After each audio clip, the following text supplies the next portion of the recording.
দেখেন গরুর পূজা কিভাবে শুরু হয় পৃথিবীতে প্রথম। মুসা আলাইহিস সালাম আল্লাহর সাথে সরাসরি কথা বলতেন। ওয়াকাল্লাম আল্লাহ মুসা তাকলিমা। সুবহানাল্লাহ পড়েন, আওয়াজ তুলে সবাই বলেন সুবহানাল্লাহ। এখন বনি ইসরাইল হচ্ছে পৃথিবীর সবচেয়ে গোয়ার জাতি। তারা বলে মুসা, তুমি যে আল্লাহর সাথে কথা বলো আমরা তো দেখি না, তুমি যে কথা বলো আমরা তো শুনি না, তো কি করতে হবে? বনি ইসরাইল বলে আমাদের মধ্য থেকে 70 জন নিয়ে যাইতে হবে তোর পারে। ওরা আয়সা যদি কয় হয় আমরা শুনছি তাহলে বিশ্বাস করব। কত বড় ডাকাত দেখছেন বনি ইসরাইল। এদের চেয়ে গোয়ার জাতি নাই। এত গোয়ার তুমি করেছে মুসা আলাইহিস সালামের সাথে।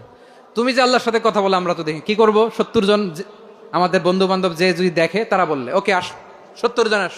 70 জন নিয়ে গেল।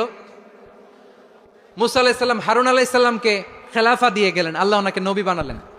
মুসা আলাইহিস সালাম বললেন, হারুন খবরদার, বনি ইসরায়েলের মধ্যে তাওহীদের বাণী প্রচার করবা, ঐক্য ধরে রাখবা, বিচ্ছিন্ন হতে দিবা না। চলে গেছে। এইদিকে বনি ইসরায়েলের এক দুষ্ট লোক ছিল, নাম সামিরি। কি নাম? সামিরি। সে সবাইরে বলল তোমাদের স্বর্ণগুলো ফালাও। স্বর্ণগুলো ফেললো, বনি ইসরায়েলের স্বর্ণগুলোকে গলিয়ে সে একটা গরুর বাচ্চা বানালো। গোবৎস। কিসের বাচ্চা? দেখেন গরুর পূজা কিভাবে শুরু হয় পৃথিবীতে প্রথম। গোবৎস পূজা, গরুর বাচ্চার পূজা কিভাবে। সে স্বর্ণ গলি গরুর বাচ্চা করে জিবরাইল আলাইহিস সালাম যে জামিনে এসেছিলেন, ওই ফেরেশতার পায়ের নিচের একটু মাটি সে বুদ্ধি করে প্যাকেটে রেখে দিছিল। সে গরুর বাচ্চা বানায় স্বর্ণ দিয়ে গলিয়ে ওই মাটি এটার মধ্যে ঢুকাই দিছে বেলকি দেওয়ার জন্য। স্বর্ণ দিয়ে বানানো গোবৎস গরুর বাচ্চার গায়ে যখন সেই মাটি ছুঁড়ে দেয়া হলো, এখন বাছুরের ভেতর থেকে ভ্যাঁ ভ্যাঁ আওয়াজ আসতেছে। কি আসতেছে? সবাই তো অবাক। সামিরি বলে, আরে তোমরা যে 70 জন দিয়ে মুসা আলাইহিস সালাম রে পাঠাইছো ওইদিকে, এত ঘুরতেছে, আল্লাহরে খুঁজে পায় না, আল্লাহ তো এটার ভিতরে ঢুকছে। নাউজুবিল্লাহ বলবেন না?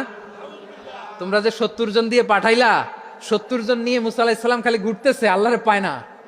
পাবে কেমনে? আল্লাহ তো নাউজুবিল্লাহ এটার ভিতরে। সেজদা দাও। এই সেজদা দিয়ে গেল। আল্লাহর নবী হারুন আলাইহিস সালাম বললেন, খবরদার, এটা সুস্পষ্ট শিরক। আল্লাহ সব গুনাহ মাফ করে, শিরকের গুনাহ মাফ করে না। খবরদার, তোমরা থামো। কে শোনে কার কথা? এই যে যেমন এখন আপনারা আমার কথা শুনতেছেন না? শুনতেছেন?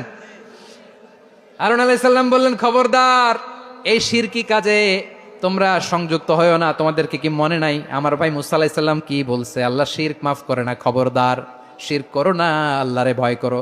হারুন আলাইহিস সালাম তাদেরকে বুঝালেন, শিরক করো না, আল্লাহরে ভয় করো।